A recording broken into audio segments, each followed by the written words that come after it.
Marcos, segundo capítulo.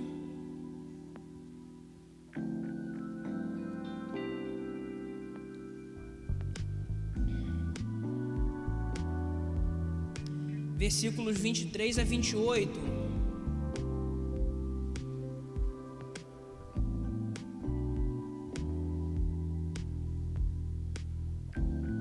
Amém? Marcos relata o seguinte: num sábado, Jesus e os seus discípulos estavam atravessando uma plantação de trigo. Enquanto caminhavam, os discípulos iam colhendo espigas. Então alguns fariseus perguntaram a Jesus: por que é que os seus discípulos estão fazendo uma coisa que a nossa lei proíbe fazer no sábado? Jesus respondeu: vocês leram o que Davi fez? Quando ele e os seus companheiros não tinham comida e ficaram com fome, ele entrou na casa de Deus na época do grande sacerdote Abiatar, comeu os pães oferecidos a Deus e os deu também aos seus companheiros. No entanto, é contra a nossa lei alguém comer desses pães. Somente os sacerdotes têm o direito de fazer isso. E Jesus terminou dizendo: o sábado foi feito para servir as pessoas, e não as pessoas para servirem o sábado. Portanto, o Filho do Homem tem autoridade até mesmo sobre o sábado. Irmãos, como nós já temos falado durante as oportunidades que tivemos em pregar nesse texto, no texto de Marcos, no Evangelho segundo Marcos, Jesus, ele continua aqui o seu embate com os religiosos da classe dos fariseus no seu tempo. E todo o embate que Jesus teve com esses religiosos, ele culmina aqui, nessa questão acerca dos detalhes da observância do sábado. Porque, novamente, nessa situação, Jesus, ele acaba que na concepção daqueles religiosos, passando por cima das normas e das regras dos escribas, dando uma nova interpretação, dando uma nova aplicação e mudando as prioridades da lei.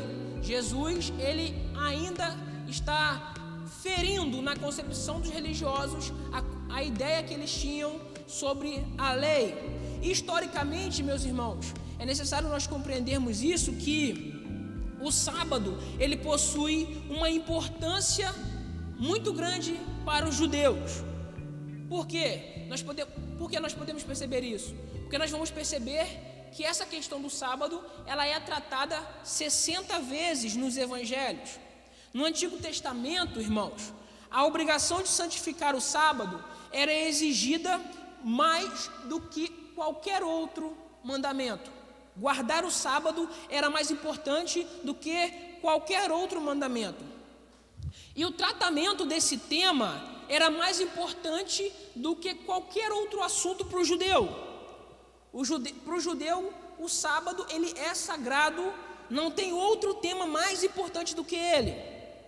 Por quê? Porque para o judeu, tanto a circuncisão como guardar o sábado é um sinal que une o povo a Deus. E segundo alguns ensinos antigos, alguns rabinos antigos diziam que o sábado, ele foi guardado primeiro no céu, pelo próprio Deus e pelos anjos das classes mais elevadas. E até mesmo, olha só o que eles ensinavam, alguns rabinos, e até mesmo no inferno, os ímpios poderão descansar do seu sofrimento no sábado. Então, meus irmãos, aqueles homens, aqueles religiosos, eles acreditavam profundamente que Deus, ele queria implantar o seu sinal entre os homens. E para que Deus pudesse implantar o seu sinal entre os homens, ele precisava de um povo no qual pudesse confiar um pedaço do céu aos homens. E eles acreditavam que eles eram esse povo, e que dessa forma era que Deus estaria implementando os seus sinais celestiais entre os homens. Assim, meus irmãos, Deus, na concepção daqueles religiosos, havia reunido Israel, aquele povo de Israel, em torno desse entendimento sobre o sábado e sobre as demais leis. E aí, para nós termos a noção do embate de Jesus, nós vamos perceber que Jesus está contrapondo o fato de que o povo de Israel, a existência de Israel, é identificada pelo sábado. E Jesus contrapõe isso. Contrapõe o fato de guardar o sábado. Guardar o sábado para o povo judeu não é só um mandamento entre outros, mas é preservar a própria identidade do seu povo. E Jesus estava contrapondo isso. Então está aí o embate de Jesus, o que causaria a sua crucificação. Logicamente, irmãos, guardar o sábado havia se tornado um resultado de mérito. Jesus entende isso, que guardar o sábado era um resultado de mérito. E realmente, na concepção daqueles religiosos no qual Jesus está tendo um embate, era uma questão de mérito. E era algo muito mais pesado do que guardar todos os outros mandamentos juntos. Guardar o sábado, na concepção daquele povo que Jesus está tendo um embate, é mais importante até do que dar esmolas a um necessitado. Eles acreditavam que no dia que Israel guardasse o sábado, na verdade, no dia que Israel guardasse 2 sábados seguidos, cumprindo todas as leis, todas as normas, a salvação de Deus chegaria aos homens. Contudo, irmãos, aquele povo entendia que quebrar o sábado era quebrar um mandamento que colocaria em perigo a ordem mundial e ameaçaria o trono de Deus. Por isso, o pavor, o escândalo, o susto, quando aqueles religiosos veem os discípulos colhendo espigas num dia de sábado. O resultado para quem não guardasse o sábado era morte. E é exatamente por isso, irmãos, que criou-se um abismo entre Cristo e os religiosos daquele tempo. E foi exatamente isso que fez com que aquele povo odiasse a Cristo, odiasse a Jesus, a ponto de matá-lo. João 9,16 vai ter afirmativa sobre Jesus: esse homem não é de Deus, porque ele não guarda o sábado. Havia todo esse drama envolto do sábado, no qual Jesus cria ali um embate, dá uma nova interpretação, um novo entendimento, e que escandaliza aqueles religiosos. Mas eu queria descobrir com os irmãos o caráter original do sábado. Originalmente, irmãos, o sábado, ele deveria ser, o sábado na nossa língua, né? Na língua deles é o Shabat, né? O Shabat, ele deveria ser um dia de festa para o povo de Israel. Porque enquanto o mundo quer escravizar Israel, e como escravos, o mundo levam eles a duros trabalhos, Deus dá esse dia como um dia de descanso para que Israel pudesse comemorar o fato de que a libertação haveria de vir. Então o sábado tem esse caráter de comemorar o fato de que um dia o Israel de Deus será libertado. E o sábado era um dia que o povo ele poderia respirar, ele poderia se refrigerar em Cristo, sem medo de perder o outro dia,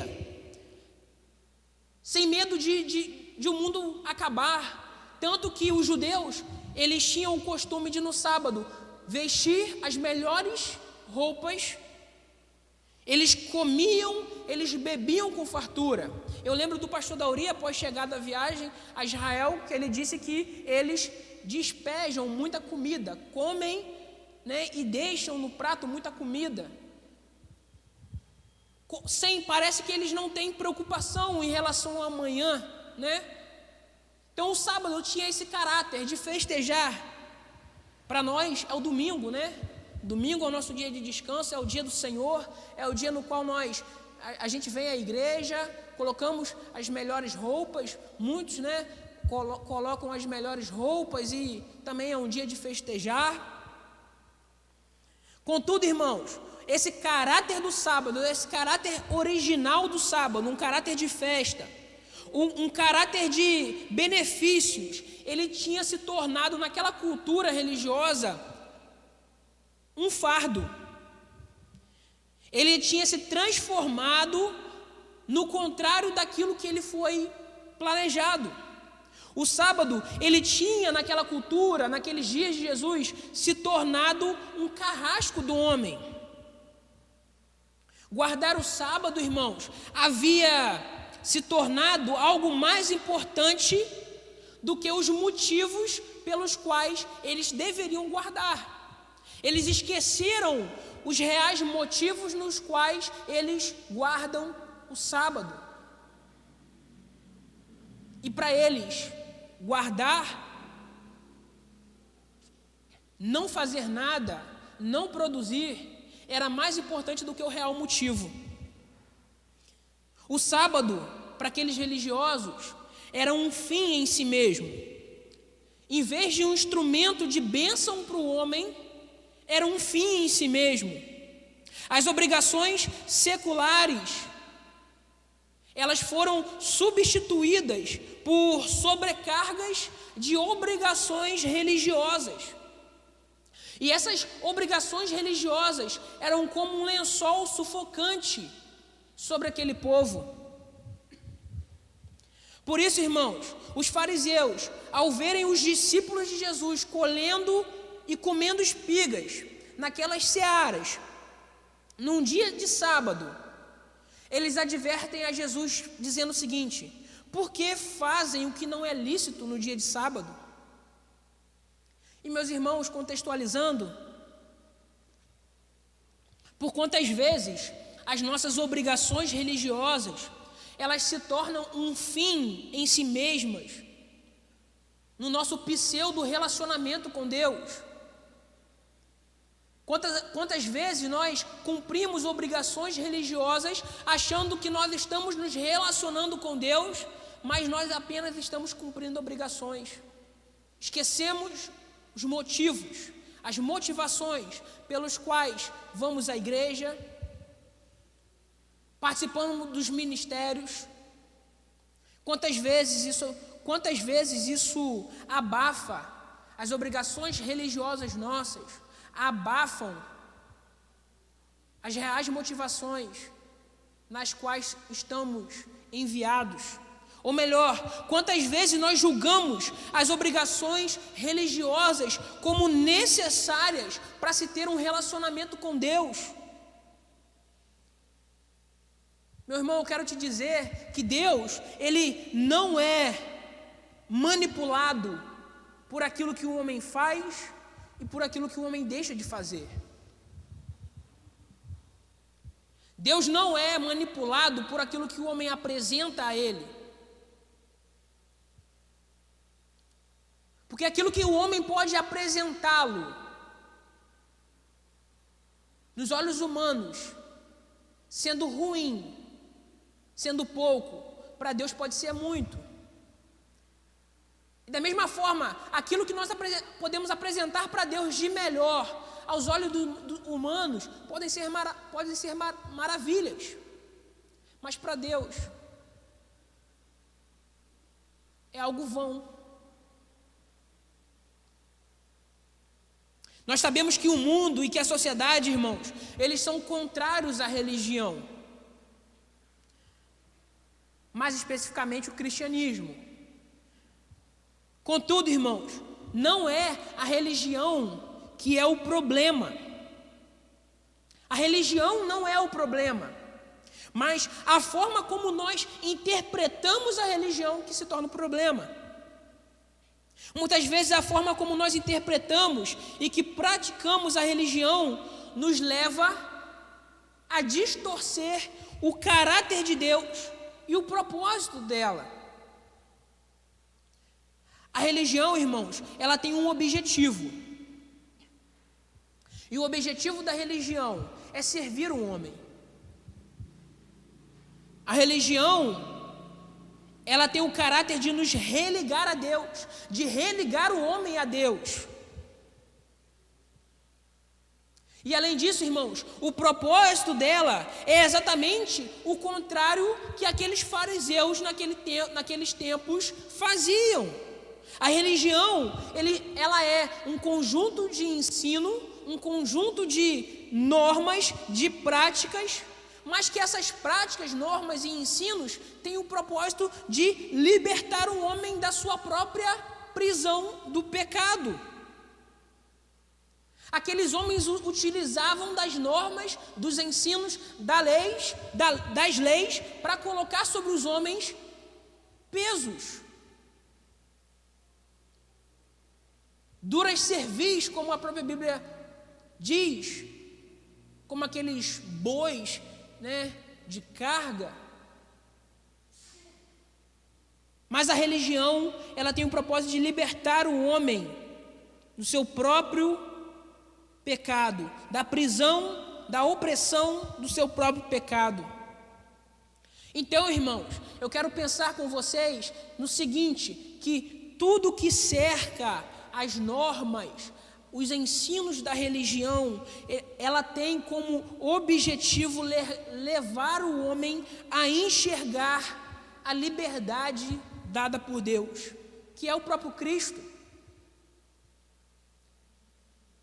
Jesus, ele entende que a religião praticada por aqueles religiosos resultava em uma vã satisfação meritória. Aquela religião daqueles fariseus exigia dos homens fardos que eles não poderiam levar, que eles não poderiam cumprir. E Jesus, ele vai revelar, como Paulo diz, o caráter de Deus, a plenitude do caráter de Deus, a plenitude da imagem de Deus. E Deus é quem? Deus não é um Deus como aqueles religiosos interpretavam.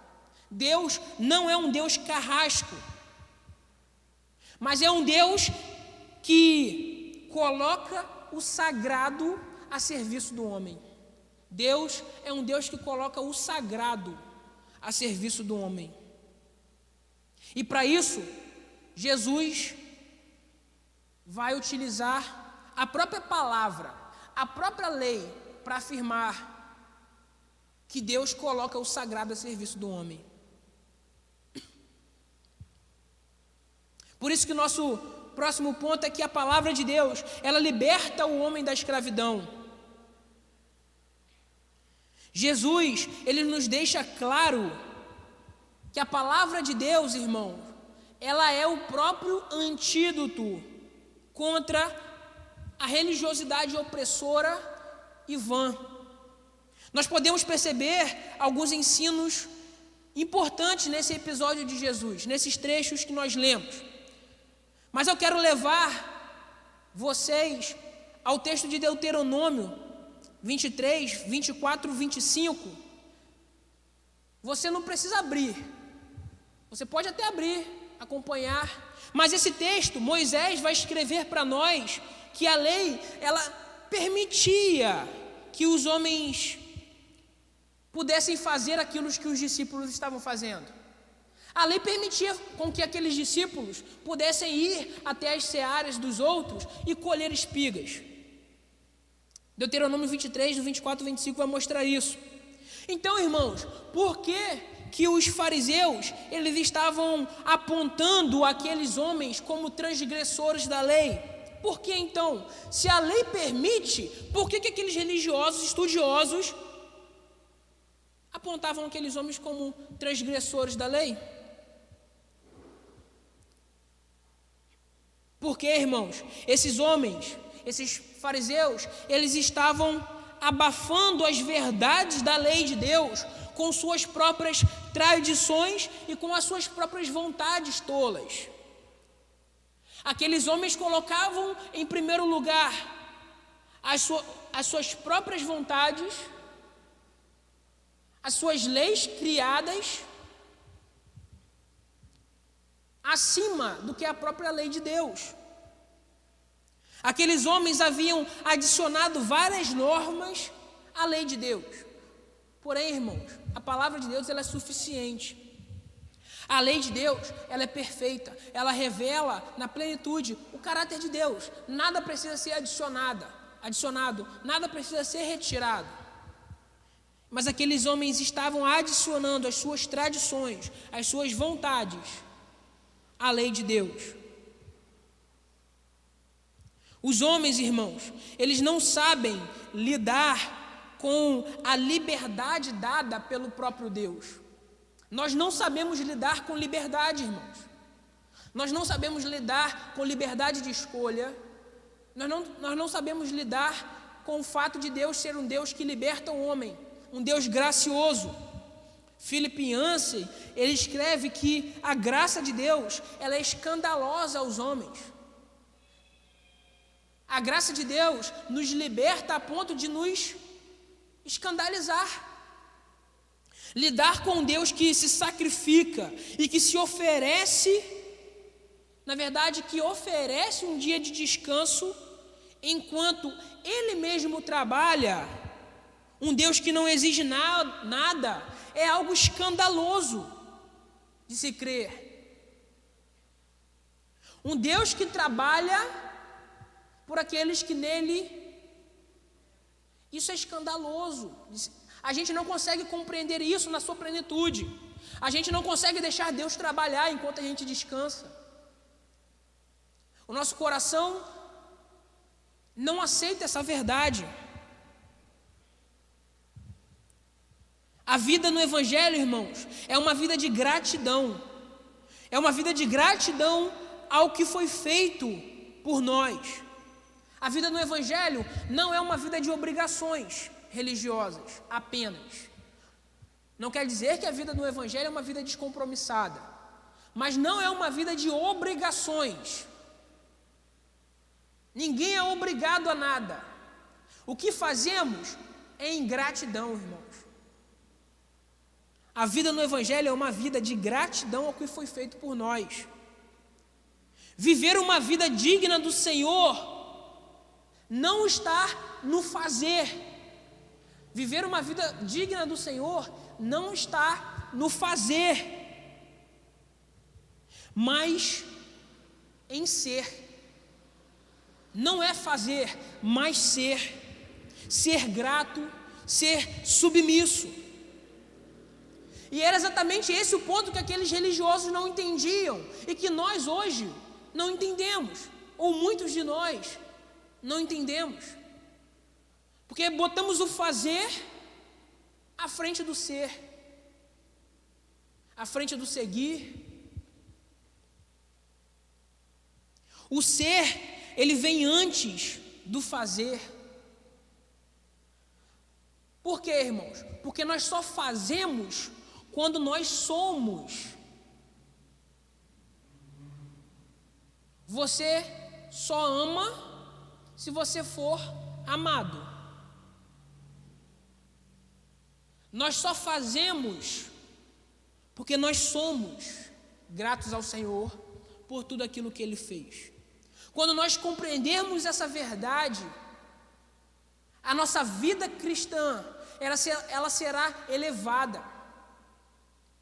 Eu conversava com o irmão David, com o pastor Paulo Vitor pela manhã, sobre o porquê que a nossa geração falhou tanto nos filhos hoje em dia. Por que os filhos se afastam?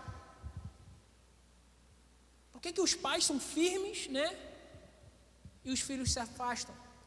Porque talvez, irmãos, talvez, é um pensamento particular meu, talvez nós ensinamos versículos bíblicos aos filhos a decorarem os livros da Bíblia, como aqueles professores que ensinam tabuada na escola e que quando acaba a prova eles não lembram mais. Talvez nós não ensinamos os nossos filhos a amar a Cristo. Nós não ensinamos eles a amarem a palavra, ensinamos a decorar a palavra, ensinamos a decorar os mandamentos, mas não ensinamos a amar a palavra. E às vezes quando a gente faz algo por obrigação, a gente passa até a odiar, a não gostar mais. Por isso, irmãos, que ser é mais importante do que fazer.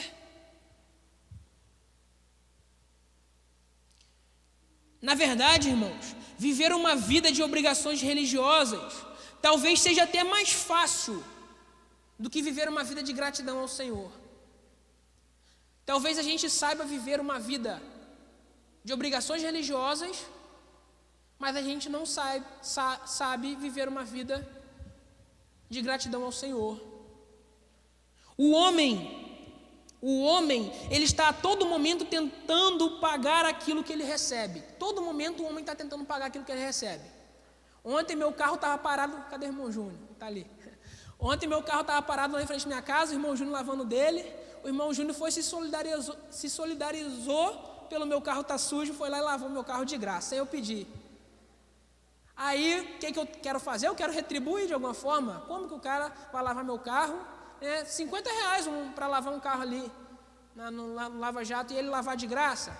Aí, ele nem sei se ele viu lá, mas deixei uma sacola de laranja no portão lá. Deixei uma sacola de laranja no portão dele. Você viu lá? Viu lá? Ou levaram a sacola? Estevão pegou, então tá bom. Nós a todo tempo, irmãos, nós estamos tentando pagar aquilo que nós recebemos. Mas isso em relação a Deus, isso é vão. Ainda mais em relação àqueles religiosos que se orgulhavam daquilo que eles faziam. Aqueles homens, aqueles fariseus, eles se orgulhavam de quem eles eram, daquilo que eles faziam. E retribuir algo a Deus, irmãos, é vão. É impossível para o homem retribuir algo a Deus, fazer algo para Deus. Por isso que eu afirmo que aquilo que nós fazemos é ingratidão por Ele.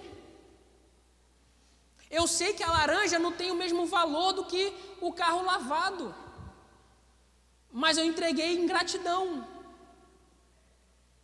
tentando compensar, mas eu sei que eu não vou compensar. Da mesma forma com Deus, nós sabemos que nós não podemos compensar aquilo que foi feito por nós. E o pouco que fazemos, irmãos, é ingratidão. E nós não temos que nos orgulhar nisso. Muitas pessoas, irmãos, elas preferem viver sob o jugo da lei do que viver a liberdade da graça de Deus. Nós entendemos muitas vezes Deus como um pai que educa o filho sob severas disciplinas. Porque nós entendemos que uma criança, ela é mais fácil de ser educada sobre severas disciplinas do que com gratidão. Por que os pais falam assim para os filhos? Se você fizer isso, você vai apanhar. Ou se você fizer isso, você vai ficar sem celular, sem YouTube. Porque nós entendemos que a disciplina, ela educa melhor do que você falar assim: filho, vamos lá, não é o momento agora de você mexer no celular. A criança vai começar a chorar. Aí a gente se estressa, né? E aí a gente quer logo punir as crianças. Mas Deus, irmãos,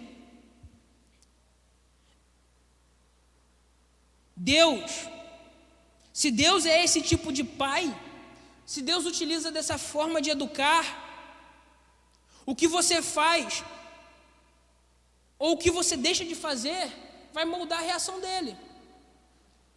Se Deus for assim, Deus ele é manipulável pelo homem. O seu filho, ele te respeita, você não pune. Se nós respeitamos a ele, então ele não vai nos punir. Deus não é moldado assim. Deus não é esse tipo de pai. Deus ele não pode ser, a reação de Deus não se fundamenta na nossa ação em relação a ele. Não é isso. A Bíblia vai nos mostrar o contrário disso. Que Deus Ele está além das nossas concepções de paternidade. É um Deus que faz sem ao menos receber. Além disso, irmãos, Jesus ainda vai citar uma passagem de 1 Samuel 21, você não precisa abrir, em que Davi, ele estava fugindo para salvar sua vida, e ele chega ao santuário de um lugar chamado Nob. E ali ele pede algo para comer.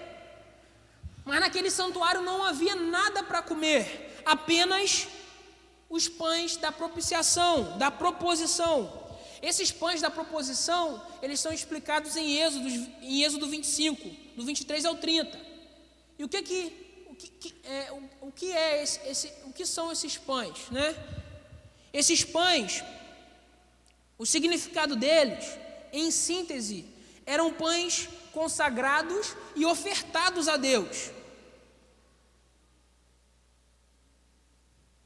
E Davi, irmãos, ao se deparar com a sua fome, com a necessidade de comer e só ter aqueles pães disponíveis, Davi, ele entende que aqueles pães, por mais que são ofertados e consagrados a Deus, eles ainda continuam sendo pães e que podem saciar a sua necessidade. Só que somente o sacerdote poderia comer daquele pão. Aquele pão ia sendo renovado e somente o sacerdote podia comer daquele pão que ficava no tabernáculo. Mas Davi, ele pega daquele pão e ele come, e ele quebra a lei. E Jesus, com os fariseus, ele utiliza desse exemplo, mostrando que na lei de Deus há uma prerrogativa realizada pelo grande rei Davi, no qual dá direito àqueles homens necessitados com fome de comer. E por isso, irmãos, nós chegamos ao nosso terceiro ponto, em que o homem, por meio desse exemplo dado de Davi, de Jesus, nós podemos aprender que o homem, ele vale mais do que os ritos sagrados, do que as cerimônias. Nós podemos compreender, irmãos, que a religião, ela não consiste apenas em regras e em normas. Eu não estou afirmando que guardar o sábado ou que observar o domingo como nós fazemos não seja importante. Eu não estou afirmando isso. Não estou afirmando que as ordens e que as práticas religiosas não sejam importantes.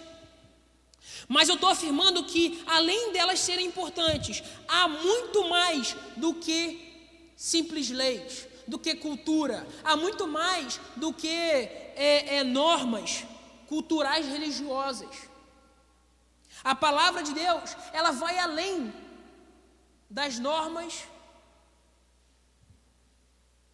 e das leis criadas por aqueles homens. O Evangelho, na verdade, ele vai interpretar a lei de uma forma mais profunda do que aqueles religiosos entendiam. O Evangelho de Jesus, ele desafia a não simplesmente resumirmos as nossas vidas em não trabalhar no domingo. O Evangelho de Jesus vai desafiar a sua vida a não simplesmente resumi-la em fazer algo ou em deixar de fazer algo. O Evangelho desafia o homem a ir além de ir à igreja, a ir além de criar períodos de oração, de leitura da Bíblia. O Evangelho vai te desafiar, além disso tudo, que é muito bom, a atender às necessidades humanas. O Evangelho, ele, além de te lembrar das suas obrigações, dos seus deveres religiosos, vai te lembrar do amor e da misericórdia. E o amor e a misericórdia, irmãos, eles são o próprio coração da fé cristã, da religião. E o amor e a misericórdia, eles são substituídos muitas vezes pelas nossas vontades, pelas nossas interpretações e pela limitação que a lei e que o jugo da lei nos dá. Se as nossas práticas religiosas, irmãos, não estiverem a serviço do outro, nós estamos num relacionamento frio e vazio com Deus. Aqueles homens, eles queriam impedir com que pessoas necessitadas pudessem comer por causa da lei, por causa das suas normas. E isso mostra, Jesus mostra o quão vazio aqueles religiosos estavam, o quão frios aqueles religiosos eram. A religião que Deus, o nosso Pai, aceita como pura e imaculada é esta: cuidar dos órfãos e das viúvas em suas dificuldades e não se deixar corromper pelo mundo. Tiago 1:27. O que é religião, irmãos? É cuidar dos órfãos e das viúvas em suas dificuldades e não se deixar corromper pelo mundo. Cuidar dos órfãos e das viúvas aqui podem ser trocados por cuidar dos famintos, podem ser trocados por cuidar dos excluídos. As normas, as leis, os nossos ensinos, que são maravilhosos, eles devem estar a serviço do outro. Nesse texto, irmãos, Jesus também vai nos ensinar o valor que o homem tem. Se aqueles homens queriam guardar o sábado, e o sábado tem uma mensagem acerca da necessidade de descanso que o homem deu ao homem, que Deus deu ao homem, a fim de proteger e de cuidar da criação, Jesus, nesse texto, irmãos, ele também vai nos ensinar que as necessidades humanas, elas são mais importantes do que as concepções religiosas e os seus ritos. As necessidades humanas são mais importantes do que as concepções religiosas e os seus ritos. Se algo nos impossibilita de atender uma necessidade humana, irmãos, o que está nos impossibilitando é secundário. Se há entre nós um necessitado e se algo nos impede de ajudar a esse necessitado, isso que está te impedindo é secundário. É secundário, irmãos. Amém ou não amém? Amém? Jesus, ao citar essa ocasião vivida pelo rei Davi, Jesus ele vai nos mostrar que aquele pão, o pão da propiciação, o pão consagrado a Deus, aquele pão ofertado a Deus, um pão sagrado, Jesus vai nos mostrar que ele nunca foi tão sagrado quanto quando foi utilizado para alimentar um grupo de necessitados. Um pão que era dedicado a Deus, sagrado a Deus, nunca foi tão sagrado quanto preenchendo o vazio no estômago de alguém. Aquele pão dedicado a Deus era muito mais sagrado no estômago de Davi e nos seus companheiros. O que aquele sacerdote que Jesus menciona entendeu sobre isso, irmãos? Aqueles religiosos não entendiam no tempo de Jesus.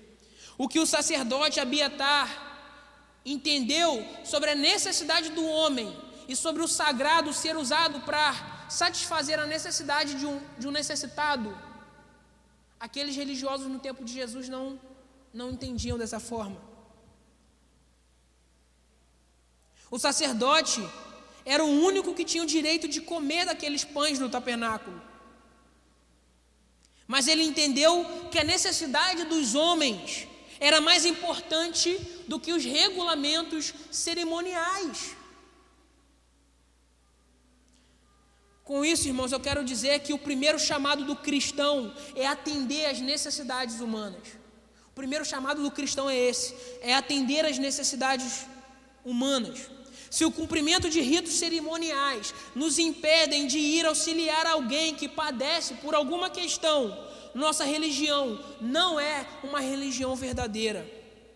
É isso que o reino de Deus apresenta.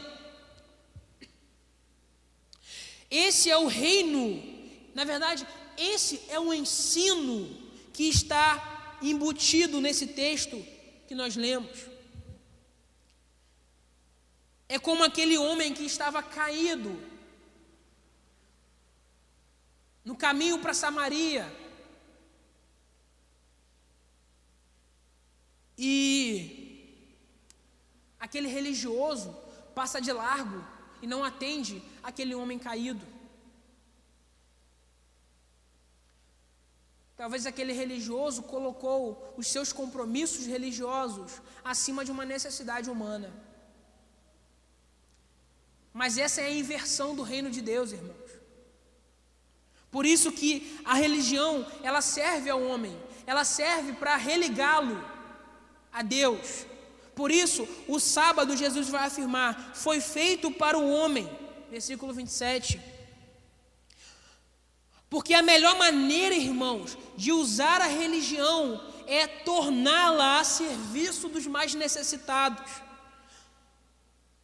Porque foi exatamente isso que Jesus Cristo fez conosco. Não há verdadeira religião quando necessitados, eles são privados de serem curados, de serem satisfeitos, de serem transformados. Não há religião quando necessitados são privados. Quando isso acontece, irmãos, quando necessitados são atendidos, Deus, Ele é glorificado. Ao passo que nós cuidamos das pessoas, amamos as pessoas, atendemos as pessoas, nós estamos adorando o próprio Deus. Deus, Ele seria encontrado, os evangelhos vão dizer, nos necessitados.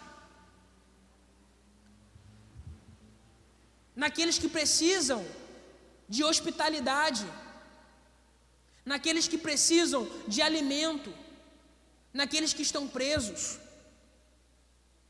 Por isso Jesus, irmãos, Ele é o próprio exemplo do que Ele está pregando àqueles religiosos.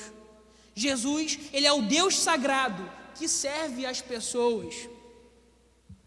Nesse texto, Ele se coloca como o Senhor do sábado. E há poucos versículos atrás, Ele já havia dito que Ele veio ao mundo para salvar os que estavam perdidos, para salvar os pecadores, para salvar aqueles que eram necessitados. Foi para isso que Jesus veio ao mundo. E o que me parece é que Jesus, em todo o seu tempo na terra, Ele sempre esteve preocupado com as pessoas. Enquanto aqueles religiosos sempre estavam preocupados com as leis e com as cerimônias, Jesus sempre estava preocupado com as pessoas. Enquanto aqueles homens se atentavam para as cerimônias e para os ritos, Cristo, o ser mais sagrado de Deus, foi colocado à disposição para servir os homens, para lavar os pés dos homens. Mais do que isso, irmãos, Cristo, o ser mais sagrado de Deus, foi morto, se doou aos homens. Com isso, irmãos, aquilo que Jesus estava falando aos fariseus, Ele mesmo, haveria de mostrar com a sua própria vida. O que Jesus estava deixando claro para os fariseus, que o sábado, o sagrado, serve aos homens, Ele mesmo, o sagrado de Deus, mostraria com a sua vida. Aquele que é mais sagrado que o sábado, haveria de lavar os pés dos seus discípulos, haveria de padecer por pecadores. E quantas vezes, irmãos, nós nos preocupamos mais com as formas que fazemos o culto, com aquilo que apresentamos na igreja, ou com a maneira no qual nós nos comportamos. Quantas vezes nós nos importamos mais com as nossas finanças do que com a vida dos outros, com a vida do próximo? Quantas vezes? Quantas vezes nós nos importamos mais com dinheiro, com a maneira como nos comportamos, do que com o povo, sobretudo o povo carapebuense que padece. Não há nada de ruim, irmãos, em preparar um culto, em se apresentar bem preparado, bem vestido. Não há nada ruim em se comportar bem diante das pessoas, diante da sociedade. Não há nada ruim em ter um bom planejamento financeiro. Mas lembre-se que tudo isso deve estar canalizado para a glória de Deus. E Deus, Ele é glorificado na vida daqueles necessitados, quando são atendidos pelo seu povo. Tudo que temos deve estar a serviço dos necessitados. Assim como Jesus, que era o mais perfeito templo de Deus. Jesus era o mais lindo templo de Deus. Assim como Ele, devemos estar nós também a serviço das pessoas. Concluindo, eu quero contar uma breve história que talvez você já conheça. É uma história, tá? De 4 magos. E um desses magos se chamava Artaban. Artaban, ele tinha preparado 3 pedras preciosas para levar ao rei. Ele queria sair à procura do rei. E ele levava consigo. Ele preparou uma safira, um rubi e uma pérola. 3 joias de grandes valores. E ele queria com essas joias ofertar ao seu rei. E Artaban, ele combinou com os seus outros amigos, os outros 3 magos, um horário para sair em busca desse rei. Mas por algumas questões, alguns problemas, Artaban, ele se atrasou no horário marcado, e aqueles 3 magos foram em busca do rei sem Artaban. Mas Artaban, mesmo assim, ele partiu sozinho. E durante o caminho, irmãos, esse mago, Artaban, ele se depara com uma pessoa cansada, com uma pessoa maltrapilha, com uma pessoa necessitada. Era um viajante que estava doente de febre. Artaban, então, ele se prepara para socorrer esse homem. Só que socorrer esse homem iria causar um atraso no seu caminho para encontrar o rei.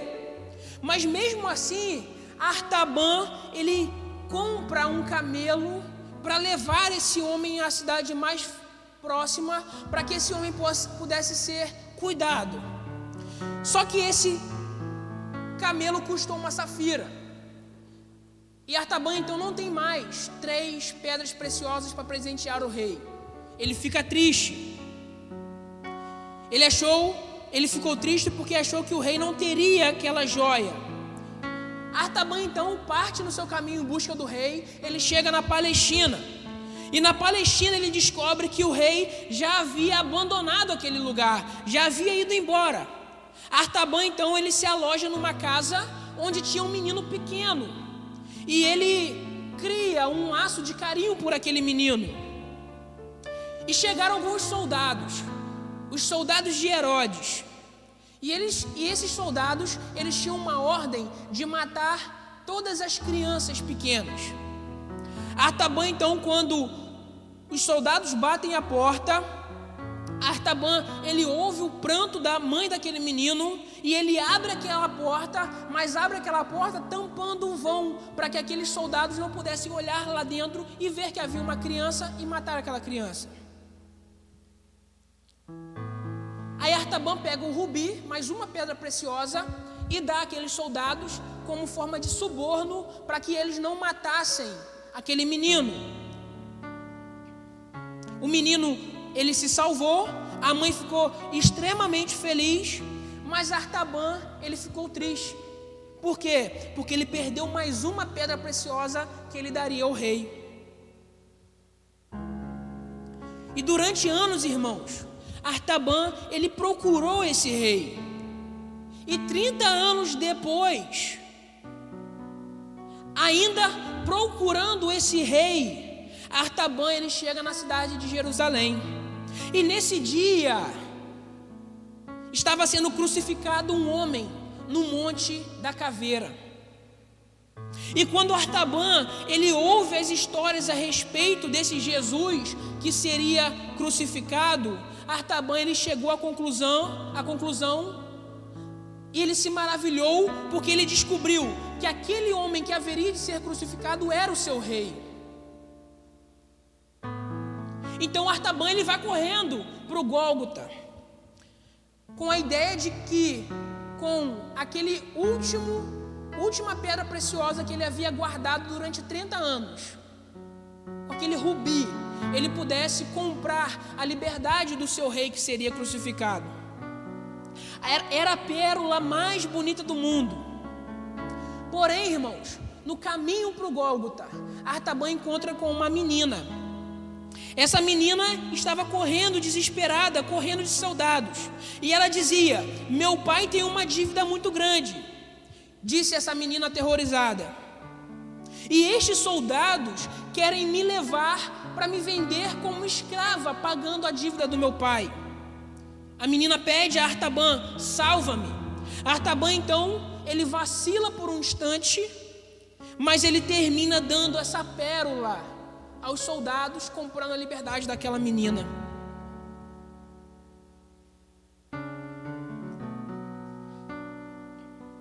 Nesse momento que Artaban compra a liberdade daquela menina, os céus, eles se escurecem. Houve um terremoto e uma telha cai sobre Artaban. Artaban cai ao chão, sangrando. A menina reclina a cabeça de Artaban e o ouve murmurar o seguinte: não, meu senhor, não tenho direito. Quando te vi faminto, ele pergunta: quando te vi faminto e te dava de comer, ou sedento e te dava de beber? Quando te vi estrangeiro e te ofereci minha hospitalidade? Quando te vi nu e te vesti? Quando te vi encarcerado e fui te visitar? Ou eu estive procurando durante tantos anos e não consegui lhe encontrar, e não consegui te socorrer. Artaban se sente indigno de ser salvo pelo seu rei, porque ele nunca conseguiu lhe entregar um tesouro, um presente. Então, com um longo sussurro, a menina escuta uma voz dizendo: em verdade te digo, que tudo que fizerdes a um desses meus pequeninos irmãos, a mim fizeste. Artaban, então, ele morre com um sorriso nos lábios, porque ele soube que tinha interpretado o rei e que ele, dessa maneira, tinha recebido os seus presentes. Amém? Vamos orar?